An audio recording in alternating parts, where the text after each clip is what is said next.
आज हम लोग का जो चलने वाला है वो है फाइनेंशियल फंक्शन। क्या है? फाइनेंशियल।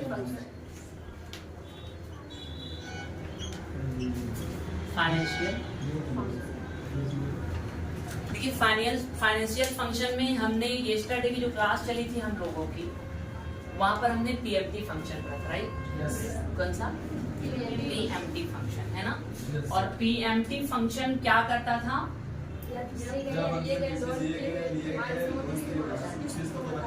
है ना, किसी दिए गए या लिए गए लोन की जो हमारी होती थी उसकी मासिक किस्त को बताता था, जिसको हम ईएमआई बोलते हैं, है ना, इक्विट मंथली इंस्टॉलमेंट। अंडरस्टैंड? आज जो हमारी क्लास चलने वाली है वो आज की जो क्लास होगी वो होगी आईपीएमटी। कौन सा फंक्शन? IPMT function. ओके, अब आईपीएमटी फंक्शन जो होता है इसके बारे में अगर हम आपको बताएं तो आईपीएमटी का फंक्शन किस लिए आपको लिखाया गया है? यह फंक्शन किसी दिए गए या लिए गए लोन की किस्त से केवल ब्याज को बताता है ना, किसी दिए गए या लिए गए लोन की किस्त से केवल ब्याज को बताता है। जैसे हम लोग कहीं से लोन लेते हैं या किसी को लोन देते हैं तो सबसे पहले उसका क्या देखते हैं, उसकी टोटल पेमेंट क्या दे रहे हैं, उसके बाद उस पर इंटरेस्ट लगाते हैं, है ना, 10%, 15%, 12%, जो भी आपको इंटरेस्ट लगाना होगा यानी ब्याज। और उसके बाद हमने ये डिसीजन करना रहता है कितने दिन या कितने साल के लिए लिया जा रहा है। तो जो पिछले दिन हम लोग फाइनेंस किए थे वो थी एक बाइक जो लोन पर ली जा रही थी जिसकी कीमत थी 2 लाख रुपए, राइट? और 10 या कितना परसेंट से लिया जा रहा था, ब्याज कितना था? 10% इंटरेस्ट था और कितने साल के? 2 साल के लिए वो फाइनेंस की गई। तो उसमें हमने जाना था कि ईएमआई यानी इक्विट मंथली इंस्टॉलमेंट पर मंथ का कितना आ रहा है ना। आज हम लोग जानेंगे वो जो हमारी ईएमआई आती है, जैसे कोई बाइक हम लोग फाइनेंस करते हैं या कार फाइनेंस करते हैं या कि मोबाइल फाइनेंस करते हैं, XYZ जो भी फाइनेंस करते हैं, वो सब में जो ईएमआई हम मंथली देते हैं, हर महीने का एक डेट फिक्स होती है, उसी डेट पर वो कट जाता है, राइट? अगर आपने अकाउंट लिंक किया है तो, नहीं तो आपको यूपीआई से पेमेंट से मतलब ऑनलाइन प्लेटफॉर्म कोई भी यूज करना पड़ता है। ओके, अब हम इसमें ये जानने वाले हैं इस फंक्शन की मदद से कि वो जो हमारी ईएमआई आती है उस ईएमआई में कितना रुपए जो है हमारा ब्याज लगा हुआ है ना, कितना रुपए हमारा ब्याज लगा हुआ है, ये हमारा फंक्शन बताएगा आईपीएमटी, है ना। तो सिंटैक्स में इसके लिखिए इक्वल साइन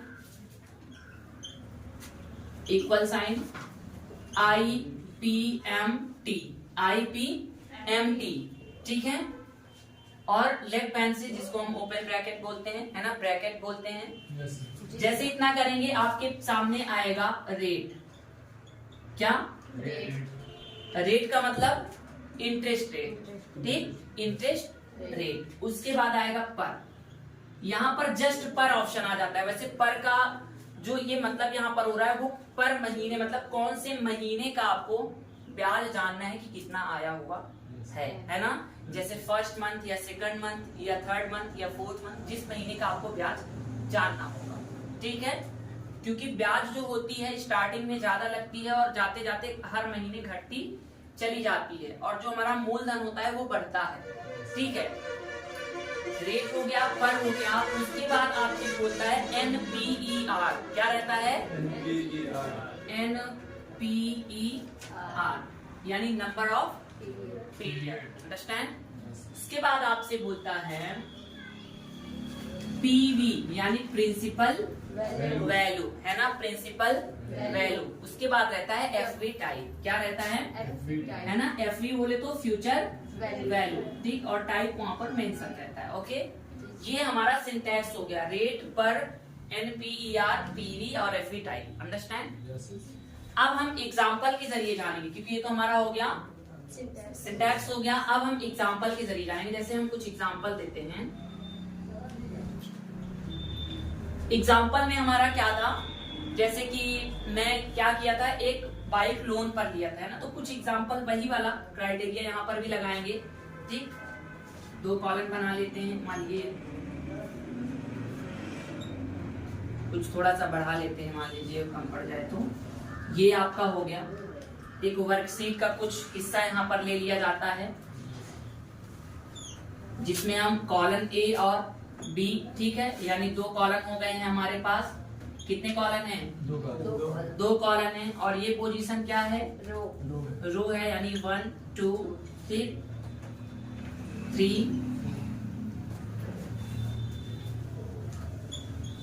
4 और 5 और 6, ठीक।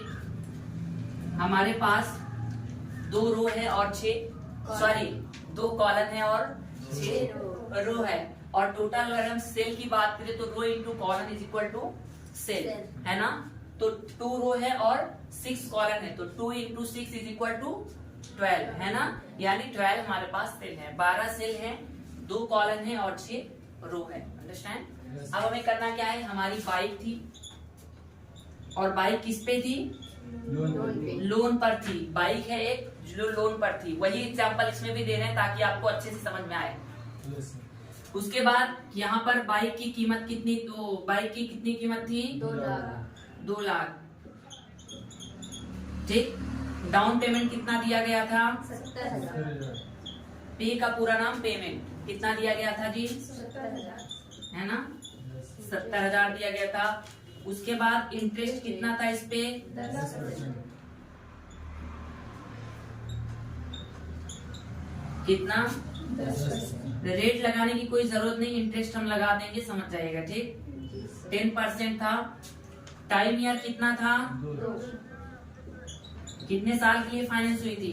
2 साल। 2 साल के लिए। उसके बाद हमें ईएमआई जानना था, है ना। ईएमआई हमें जानना था। तो ईएमआई तो हम किसकी मदद से जान गए हैं? टोटल किसकी मदद से ईएमआई जाने हैं? हम पीएमटी फंक्शन से जाने हैं। ईएमआई जो भी हमारा आया होगा उसमें से हम जानेंगे आईपीएमटी के जरिए से। क्या जानेंगे? ये जानेंगे कि कितना हमारा इसमें ब्याज लगा हुआ है जो हमारी ईएमआई आई हुई है। इस दौरान हमें करना क्या है? यहाँ पर इक्वल साइन लगाना है। इक्वल साइन लगाने के बाद आपको सिंटैक्स बता रहा है आईपीएमटी, देन लेफ्ट पेरेंथेसिस यानी ब्रैकेट ओपन करना है। और उसके बाद रेट बोल रहा है, रेट यानी इंटरेस्ट रेट। और इंटरेस्ट रेट कितना है? 10। और 10 पर क्लिक करेंगे तो इसका सेल एड्रेस क्या आएगा? B3। Very good. क्या आएगा? B3। उसके बाद मैंने आपको बताया था डिवाइड करना पड़ेगा। एक साल में कितने महीने होते हैं? 12 से डिवाइड करेंगे ताकि हमारा जब भी 12 महीना हो जाए फिर से 1 से स्टार्ट हो जाए, है ना। देन एक कंडीशन यहाँ पर आ गई पर यहाँ से वहां जो आपको ईएमआई में नहीं मिली थी, पीएमटी में नहीं मिली थी। अब पर का मतलब कौन से महीने के बारे में आपको जानना है? पहले महीने का जानना है या दूसरे महीने का या तीसरे महीने का? ब्याज किस महीने का आपको जानना है?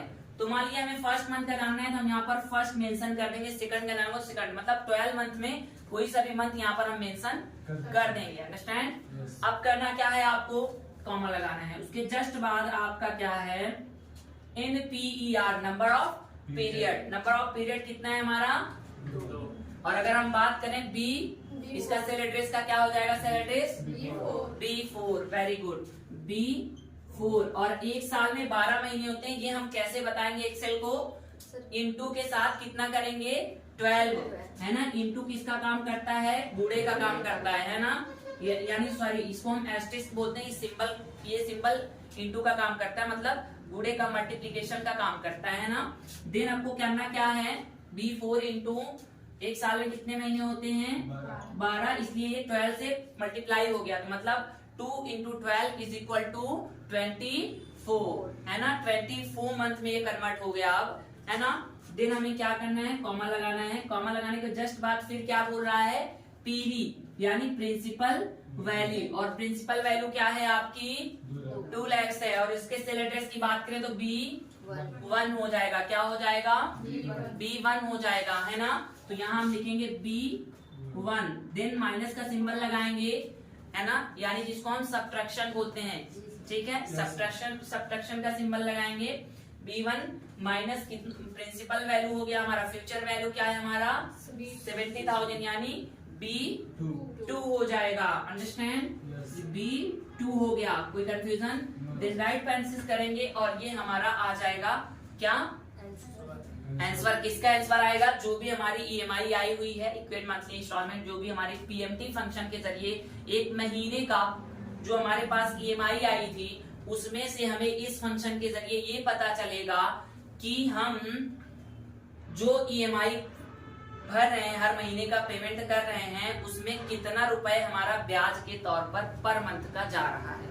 पहले महीने में कितना जा रहा है, दूसरे महीने में कितना जा रहा है, तीसरे महीने में कितना, ऐसे 12 मंथ जो आपके पास 12 महीने हैं, उन 12 महीने में कितना कितना ब्याज जा रहा है, वो आपको अलग से ये बताएगा। ठीक है, ऐसे ही हमारा सेम है जो अगला फंक्शन है, वो हमारा है पीपीएमटी। ये जो पीपीएमटी फंक्शन है, ये क्या करता है, ये जो भी हमारा ब्याज, जो हमारी मासिक किस्त आती है, मंथली इंस्टॉलमेंट ईएमआई जो आती है, उसमें से ये फंक्शन बताता है कि कितना रुपए हमारा मूलधन है, मतलब बिना ब्याज के कितना रुपए बन रहा है। जैसे 10 रुपए की पेन है तो 10 ही रुपए अगर हमें देना हुआ तो कितना रुपए हमारा बनेगा। पीएमटी फंक्शन क्या बताया कि टोटल मंथली इंस्टॉलमेंट कितना होगा। आईपीएमटी क्या बताया, जो अभी हमने आईपीएमटी पढ़ा, ये फंक्शन क्या बताया, ये फंक्शन ये बताया कि ईएमआई से कितना रुपए हमारा ब्याज निकल के आ रहा है ना। और ये जो फंक्शन है आपका पीपीएमटी फंक्शन, ये क्या बता रहा है कि मूलधन कितना आपका आएगा, बिना ब्याज का कितना रुपए हो रहा है ना। तो इसका भी सेम इसी तरह से हमें प्रैक्टिकल करना है, बस यहाँ पर हमें लिख देना है क्या, पीपीएमटी। इसमें भी ये जानेंगे, यहाँ पर सिर्फ मंथ चेंज करना है, कौन से महीने का कितना रुपए हमारा मूलधन बन रहा है ये जानने के लिए। ठीक है, ब्याज हमेशा हर महीने घटते हुए जाता है, मूलधन हर महीने बढ़ते हुए जाता है, और दोनों को मिलाकर वो ईएमआई इक्वल हो जाती है, बराबर हो जाती है। ठीक है, जिससे हमें ये नहीं पता चलता कि क्या कैसा है, हर महीने हमारा फिक्स हो जाता है इतना ही आपको हर महीना भरना है। तो उसमें से अगर हमें जानना है कि पूरा ब्याज कितना रुपया आया है तो आईपीएमटी, बिना ब्याज के जानना है तो पीपीएमटी, और टोटल अगर देना है कितना तो वो हमारा पीएमटी बताएगी। अगर हम पीएमटी नहीं निकालते हैं और आईपीएमटी और पीपीएमटी निकालते हैं, मतलब पीपीएमटी मतलब मूलधन और आईपीएमटी मतलब जो हमारा ब्याज है, मूलधन प्लस ब्याज, अगर हम दोनों को इंक्लूड कर देंगे तो हमारी टोटल ईएमआई निकल कर आ जाएगी। कोई कंफ्यूजन, किसी को कोई डाउट?